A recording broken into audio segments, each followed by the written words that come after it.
So it looks like another over-the-top arcade racer from Raw Thrills is coming to home consoles. What game is it and when can we expect it? Hey everyone, welcome back to the channel. Let's start here with the announcement from GameMill Entertainment. Now before you make judgments, just hear them out. Fast and Furious Arcade Edition is coming to console. All the tracks, all the missions, all the iconic supercars from the arcade now at your fingertips. Win the race and earn your respect.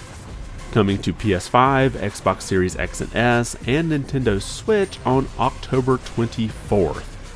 So first of all, I'm kind of disappointed that there's not a specific Switch 2 version listed here. Maybe we'll get some more information about the difference between how it performs on Switch and Switch 2. And it's also worth noting that it's not coming to PC. In fact, some outlets had reported that, and then a representative from GameMill did correct them to say it is not coming to PC. So what is this over-the-top racer? Well, it's the fifth arcade game based on the hit movie franchise, and it was released in 2022, and it was developed by Raw Thrills, so it's not being created by GameMill, they're just the publisher. Now, if you remember, we had a similar port like this for the Switch for Cruisin' Blast back in 2017, and that game was an absolute blast on the Switch. And that too was developed by Raw Thrills, so I'm hoping we might get a similar type port here. We don't have a whole lot of information of what type of new features may be added compared to the arcade version. But we do have a little bit of the game features here from the official GameMill.com website. You can see here it says high-speed, adrenaline-fueled arcade racing. You race across high-intensity tracks in licensed supercars with cinematic style, drifting, nitro boost, and precision driving that captures the thrill of the original arcade classic. The top-tier arcade racer brought to console, experience the full-throttle thrills of the arcade game at home, now optimized for consoles with the same explosive action that made the original a fan favorite in arcades. Race iconic vehicles, hit the road in 8 legendary cars including the Dodge Charger, Corvette Z06, Shelby GT500, KR, Ford GT, Bronco DR, Jeep Wrangler, and more. Customize your look your way. Style your ride with custom vehicle color schemes that let you stand out on the track and represent your personality. Race together in local multiplayer, grab a friend and hit the track with 2 players in split-screen local multiplayer, bringing the arcade rivalry home with side-by-side action and non-stop competition. Dominate fierce, high-intensity courses, complete bonus challenges with explosive objectives like stopping a missile in the Swiss Alps or grounding a plane in Hong Kong. Unleash chaos with hidden shortcuts.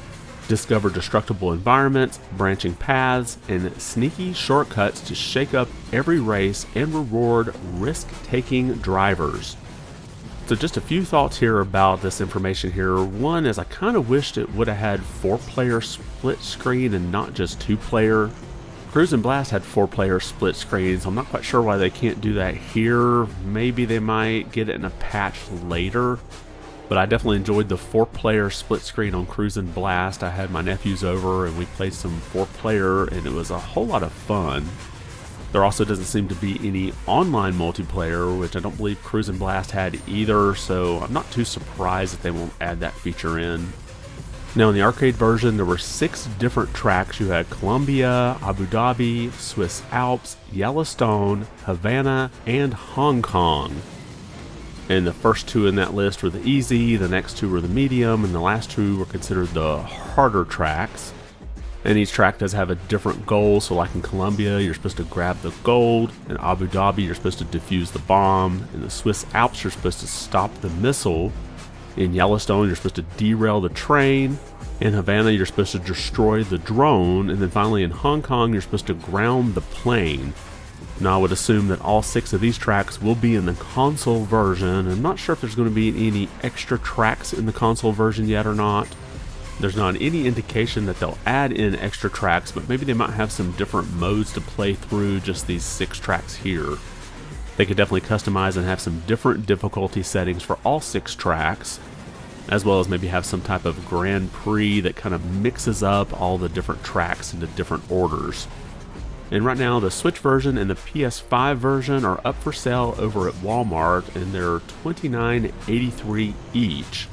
So I'm guessing the manufacturer suggested retail price will be $29.99, which is pretty much what I would expect. That's the same price that Cruisin' Blast was, and it's about the same tier of game.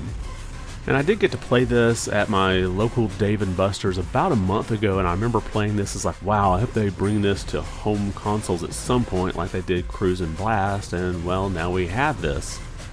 And the Dave & Buster's I was at, they had 4 of these cabinets. I think it was like paired in 2, at least the way it was constructed, and I'm not sure if it had 4-player between all 4 of those or not. I just played by myself. So I'm still kind of disappointed that we'll only have 2-player split screen on this and not 4-player, because that is definitely a lot of fun if you have like 4 people to play with. And playing these 4-player split screens aren't nearly like it was when you used to play like 4-player split screen on Mario Kart 64 on your like say 13-inch TV. Now when you've got like a 65-inch OLED, you can pretty well see your portion of the screen. And I'm glad to see there'll be at least a physical version for the Switch and the PS5. No word about the Xbox One, although they did show it here on their website. So I would imagine we'll have a physical Xbox version, they just haven't got it up for sale yet. So let me know your thoughts in the comments below. Have you played Fast and Furious Arcade Edition at one of your local like Dave & Buster's, or do they even have arcades in local malls anymore? And if you have played this, how do you think it stacks up against Cruisin' Blast? And then what kind of features would you like to see added into this home port of Fast and Furious Arcade Edition? Would you like to see maybe a Grand Prix mode with the different tracks to go through, and then maybe a different setting for difficulty for each track? Or maybe they might mix up some of the missions where you have to do different types of missions on the same track. And for you, would this be a day one pickup? I'm probably going to wait a little bit to see if it goes on sale like Cruisin' Blast did. It's not necessarily something that I feel like I need to play right when it comes out, but it is definitely something I would like to play eventually, and I can see myself sinking many hours into it. So maybe if it drops down to like $19.99, that might be the point in which I buy it. So drop your comments below and let me know your thoughts. And if you liked the video, be sure to give it a thumbs up. And if you haven't subscribed yet, consider doing so. It really does help the channel out quite a bit. I want to thank you for watching, and be good.